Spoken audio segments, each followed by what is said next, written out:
Again, I am K.N. Mishra, your bio teacher. Welcome all of you in your online classes.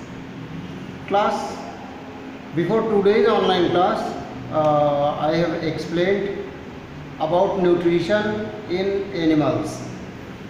I have given you homework to draw the diagram of nutrition in an amoeba.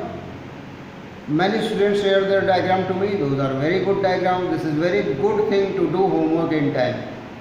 And in board classes, especially in class 10th and 12th, you should do your homework in time. You should revise whatever taught in any subject. You should revise. This is good for your future. This is good for your health also. Clear? Now come, today I want to discuss with you about nutrition in human beings. Nutrition in human beings. As far as nutrition in human being is concerned, human beings are having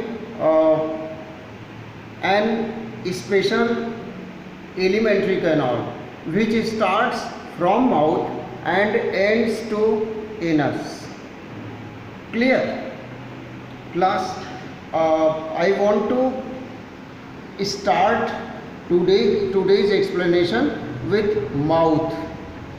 Human mouth. Human mouth contains teeth.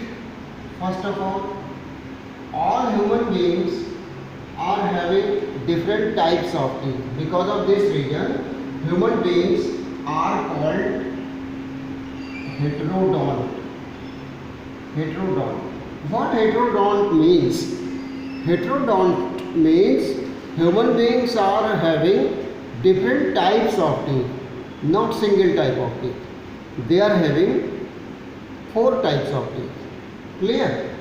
Human beings are said to be diffeodont. What diffeodont means? Diffeodont means teeth comes twice in the life of human beings. Human beings की life में teeth 2 बार आते हैं. पहली बार जो teeth आते हैं बचपन में आपको आए थे, उन टीथ को कहते हैं मिल्क टीथ. और बाद में जो टीथ आते हैं उन टीथ को हम कहते हैं परमानेंट टीथ. ठीक है. इसके अलावा ह्यूमन बीइंग के टीथ को कहा गया है थीकोडोंट. थीकोडोंट. थीकोडोंट का मतलब क्या होता है? थीकोडोंट का मतलब होता है when teeth are embedded in a bony socket of jaw. Teeth हमारे एक तरह के बोनी सॉकेट में एम्बेडेड होते हैं. ऐसे ये सॉकेट है, इसमें हमारे टीथ एम्बेडेड है, धंसे हुए हैं. और इसकी वजह से ये जो गम का हमारे ग्रिप होता है टीथ पे, वो बहुत टाइट होता है, जिससे टीथ हमारे इधर उधर भागने नहीं पाते. जब इस तरह का अरेंजमेंट होता है टीथ का, तब ऐसे अरेंजमेंट को हम कहते हैं थीकोडोंट. ठीक है. तो I think all of you clear about heterodont, about diphyodont and about thecodont. Clear? Now come to heterodont once again. हम लोगों के पास, ह्यूमन बीइंग्स के पास 4 टाइप्स के टीथ होते हैं. उन 4 तरह के टीथ्स का नेम भी अलग अलग है. Incisor. I, here I stands for incisor. Incisor, canine, premolar, premolar and molar. 4 types of teeth there are in human beings. ठीक है. और इन 4 types of teeth का फंक्शन अलग अलग है. कुछ इसमें टीयरिंग का काम करते हैं, फाड़ने का काम. कुछ इसमें मैस्टिकेट करने का, कुछ इसमें च्यू या मैस्टिकेट करने का काम करते हैं. ठीक है. तो अलग अलग ये टीथ जो है, ये अलग अलग फंक्शन करते हैं. ये तो हुआ टीथ के बारे में. अब इसके बाद एक और चीज़ जानते हैं जो हमारे माउथ में होता है, ह्यूमन बीइंग के माउथ में, वो है टंग. हमारा सबसे हाईली मस्कुलेचर स्ट्रक्चर जो ह्यूमन बॉडी में है वो टंग है. बहुत मजबूत मसल्स का ये टंग बना होता है. ठीक है. और टंग का मेन फंक्शन क्या है? बेसिक फंक्शन क्या है? टेस्ट करना. किसी भी चीज़ को टेस्ट करना हमारे टंग का मेन फंक्शन है. टंग. tongue for taste. और दूसरा फंक्शन क्या है टंग का, ये हमारे फूड को घुमा घुमा करके लाती है हमारे टीथ के नीचे, खासकर हमारे मोलर्स के नीचे, जिससे हम उस फूड को च्यू कर सकें, प्रॉपरली च्यू कर सकें। एक बात अपनी तरफ से यहाँ बताएंगे, कभी भी फूड का इनटेक बिना च्यू किए हुए, बिना प्रॉपरली च्यू किए हुए नहीं करना चाहिए। ठीक है, हिंदी में कहा जाता है दांतों का काम कभी आंतों से नहीं लेना चाहिए, दांत का काम दांत से, और इंटेस्टाइन यानी आंत का काम आंत से लेना चाहिए हमको। ठीक है, तो if we use to chew our food properly, only then it can digest properly. ठीक, अब टंग का एक फंक्शन तो टेस्ट हो गया, और दूसरा टंग का फंक्शन हो गया कि ये हमारे फूड को बार बार घुमा घुमा के लाती है हमारे मोलर्स के नीचे, हमारे टीथ के नीचे, जिससे वो प्रॉपरली ग्राइंड हो जाए, प्रॉपरली वो उसको हम च्यू कर सकें। ठीक है, अब टंग में हमारे टेस्ट बड्स होती हैं, टेस्ट करने के लिए टेस्ट बड्स होती हैं हमारे टंग में। कितने तरह की टेस्ट बड्स होती हैं? 4 टाइप्स की टेस्ट बड्स होती हैं, और ये टेस्ट बड्स हमको 4 तरह के टेस्ट की फीलिंग कराती है। यानी कि ह्यूमन बीइंग्स कभी भी 5वें तरह का टेस्ट नहीं कर सकता, केवल 4 ही तरह का टेस्ट हम कर सकते हैं। वो कौन कौन सा टेस्ट है? पहला टेस्ट है स्वीट, दूसरा टेस्ट है सॉर, तीसरा टेस्ट है बिटर, और चौथा टेस्ट है salty. So human beings are able to taste only these 4 types. ठीक है, इसीलिए जब आप किसी पार्टी में जाते हैं, किसी फंक्शन में जाते हैं, और वहाँ 27-28 स्टॉल लगे होते हैं, उन 27-28 स्टॉल्स का सारा आइटम थोड़ा थोड़ा आप अपने प्लेट में रख लेते हैं। ठीक है, पूड़ी के ऊपर गुलाब जामुन रख लेते हैं, और पनीर में आप चटनी डाल देते हैं, मीठी चटनी, तो किसी का टेस्ट आपको नहीं मिलता है, क्योंकि your tongue is not able to taste more than 4 things. Clear हो गया? ये टंग के बारे में था। एक और चीज हम डिस्कस करना चाहते हैं आज, वो है salivary gland. We are having salivary glands. ये क्वेश्चन बोर्ड में अक्सर पूछा जाता है कि कितनी सैलिवरी ग्लैंड प्रेजेंट होती है ह्यूमन बीइंग्स में। बहुत इंपॉर्टेंट क्वेश्चन है ये। We are having 3 pairs of salivary gland, 3 pairs of salivary glands. अब इन 3 पेयर्स सैलिवरी ग्लैंड की लोकेशन क्या है? इसमें जो फर्स्ट, इनका अलग अलग नेम है, हम आपको नेम नहीं बताएंगे क्योंकि नेम्स जो हैं वो फर्स्ट ईयर के सिलेबस में है।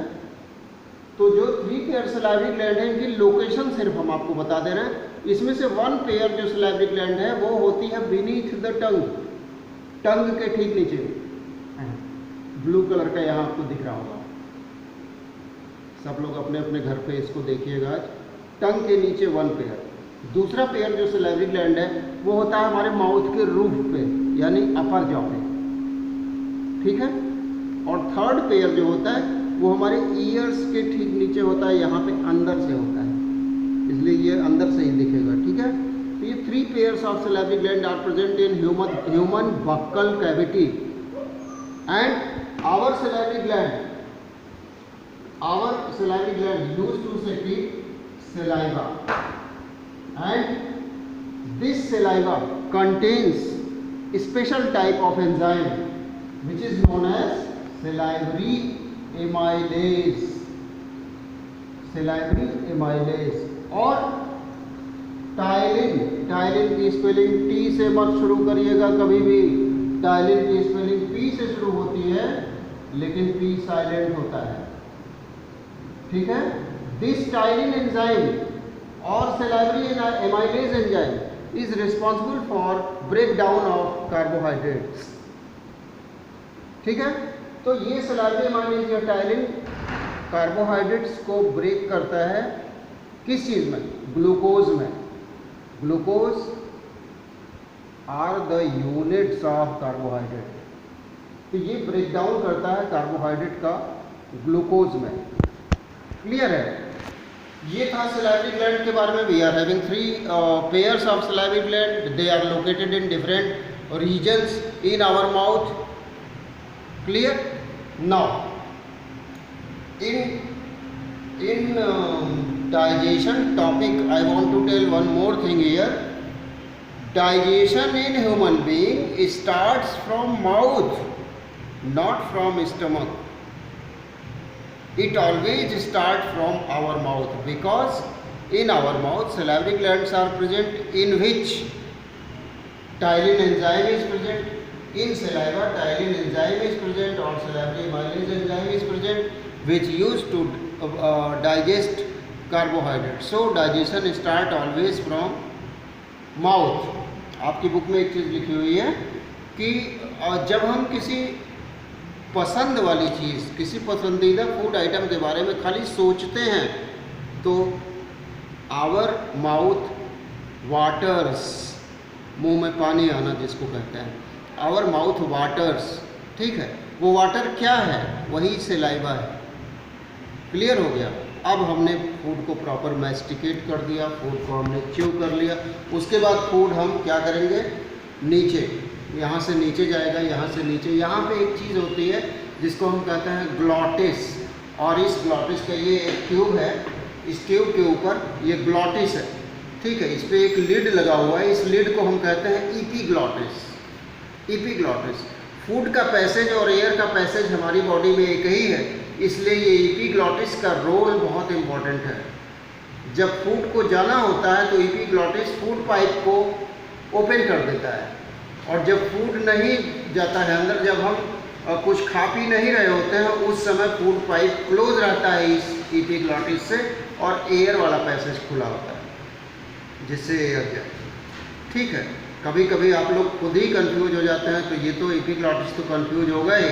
कभी कभी हम क्या करते हैं, फूड इनटेक करते करते बात करने लगते हैं, तो ऐसे में ये जो ढक्कन है, ये जो लिड है, ये लिड कंफ्यूज हो जाता है. हम किसको कवर करें और किसको ओपन करें, जिसकी वजह से दोनों के दोनों फूड पाइप भी और एयर पाइप, विंड पाइप भी, ये दोनों ओपन रह जाते हैं. और तब आपको अचानक खांसी आती है, जिससे फूड चला जाता है. ये फूड चला जाता है विंड पाइप में, फूड पाइप की जगह विंड पाइप में फूड चला जाता है. अचानक आपको खांसी आती है, जिससे वो पता चल जाता है कि आप जो है गलत एंट्री हो गई है फूड की. Clear. Now after mouth our food moves towards stomach in a very special structure which is known as esophagus. No any type of digestion takes place in esophagus. No any type of digestion takes place in esophagus. Please note in your mind. So what happened in esophagus? There is a special type of movement occurs in esophagus which is known as peristaltic movement. Peristaltic movement or peristalsis. Due to this peristalsis, food always move from mouth towards stomach. Due to this peristalsis, food always moves downwards towards the stomach. Clear. Your today's homework is make alimentary canal of human being. This is your today's homework. Your diagram should be very neat and very clean. ये diagram आपकी book में दिया हुआ है, human nutrition में, nutrition in human being में ये diagram दिया हुआ है. ये डायग्राम आप ड्रॉ करेंगे. ये आपका आज का होमवर्क है. और स्टमक में क्या होता है, स्टमक का स्ट्रक्चर कैसा होता है, स्टमक में कौन सी चीज़ डाइजेस्ट होती है, इनके बारे में हम लोग नेक्स्ट ऑनलाइन क्लासेस में पढ़ेंगे. Class, do your homework in time, first thing. And second thing, revise whatever taught today, whatever explained today. Please revise. Class, this is all for today. Stay home, be safe. Thank you, class time.